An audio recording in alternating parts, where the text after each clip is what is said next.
कुल ऊंचा। अब देखो परमात्मा की महिमा, कितना निर्मल ज्ञान है।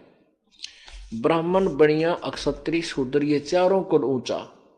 इनमें शूद्र को नीच नहीं कहा प्रभु ने, क्योंकि ये तो केवल एक कर्म है। आप अपना कर्म, जो हमारे जो कर्म विभाजित किए गए हैं, उन कर्मों के आधार पर उसमें कोई छोटा बड़ा नहीं होता।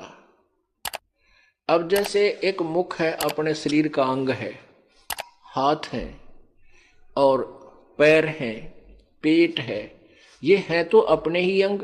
इनमें पैर नीचे हैं तो क्या ये पैर हमें लेकर चलते हैं, पैर जमीन पर रखे हैं, क्या ये नीचे हैं? ये बुरे नहीं है, ये ऊंचे हैं, अच्छे हैं। ऊंचा माने अच्छा। और जैसे हमारा जो विसर्जन पॉइंट है यानी गुदा है, हम जब टट्टी जाते हैं, पेशाब करते हैं, क्या वो नीचे अंग है? क्या वो बुरे हैं? नहीं, अंग बुरे नहीं। जैसे हमारे कहीं पर भी कोई दर्द हो जाता है, यदि कैंसर हो जावे गुदा में, तो क्या ट्रीटमेंट नहीं कराओगे? जान निकल जा, कलजा पट पट आवे, एक जैसा ही दुख होगा, क्योंकि वहां से भी हमें जान जाएगी।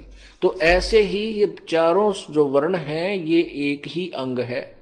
इसमें ऊंचा नीचा कुछ नहीं। इनके कर्म विभाजित हैं, वो अपने कर्म को सही, वो आवश्यक हैं और वो सही हैं, ऊंचे कर्म है वो।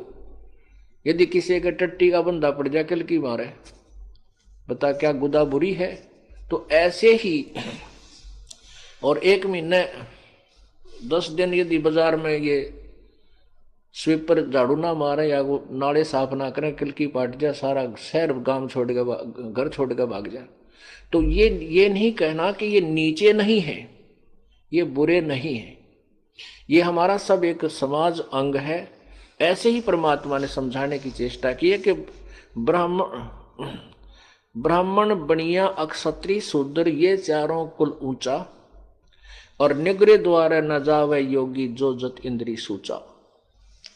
जो निग्रह, इन चारों कुलों में यदि कोई गुरु विहीन है, जिसका सदगुरु नहीं है और वो भगवान भक्ति नहीं करता है, इनके द्वार पर मंगन भी ना जाइए, चाहे वो कितने ऊंचे हैं, कितने अच्छे हैं। क्योंकि जो परमात्मा की भक्ति नहीं करता, मनुष्य जीवन पाकर, वो पहला दोषी है, भयंकर अपराधी है वो। और यदि कोई साधना भी करता है और पूर्ण संत से, नाम नकली गुरु से, जिसने गुरु नहीं बना रखा और भक्ति करता, वो भी अपराधी है। और जिसने गुरु नकली झूठे बना रखे, वो भी महाअपराधी है। अर्थात भक्ति जो करते हैं वो गुरु बनाकर करें, तो फिर कोई दोष नहीं वहां जाने से, खाना खाने से। खाना खाने से के उद्देश्य से वहां किसी कारण से आप रुक जाओ किसी के घर में और खाना खाना पड़ जावे, तो वो दोषी नहीं है। अब यहाँ पर आपके मन में बड़ी शंका आ जाएंगी कि हमारे तो रिश्तेदार भी नाम ना ले रहे हैं और भी कोई नाम नहीं ले रखा, हम तो मर गए ना। ऐसा कुछ नहीं। जैसे आप रिश्तेदारी में जाते हो या किसी कारण से रास्ते चलते किसी के घर रुक जाते हो, तो आपको परमात्मा ने, क्योंकि आपका उद्देश्य केवल वहां पेट भरने का नहीं है, आपका उद्देश्य किसी कामवश वहां गए हो और वहां रुकना भी पड़ जाता, खाना खाइए उनके, लेकिन खाद्य पदार्थ खाइए, अखाद्य ना खाइए। जो साधारण भोजन खाइए, वेज खाइए, यानी वैष्णव भोजन खाइए। और फिर परमात्मा ने आपको मंत्र दे रखा है, उसका जाप कीजिए, और अन्न देव की आरती दे रखी है, वह आरती कीजिए। आरती अन्न देव तुम्हारी, जा से काया पड़े हमारी, रोटी आदर रोटी अंत रोटी ही को गावन संत, रोटी मध्य सबसे साथ। ऐसे हम प्रतिदिन खाना खाने के बाद आरती करते हैं। तो उससे क्या होगा कि आपका तो दोष नहीं, और आपके द्वारा वहां खाना खाने से उसको लाभ मिलेगा, क्योंकि एक संत को भोजन करा दिया।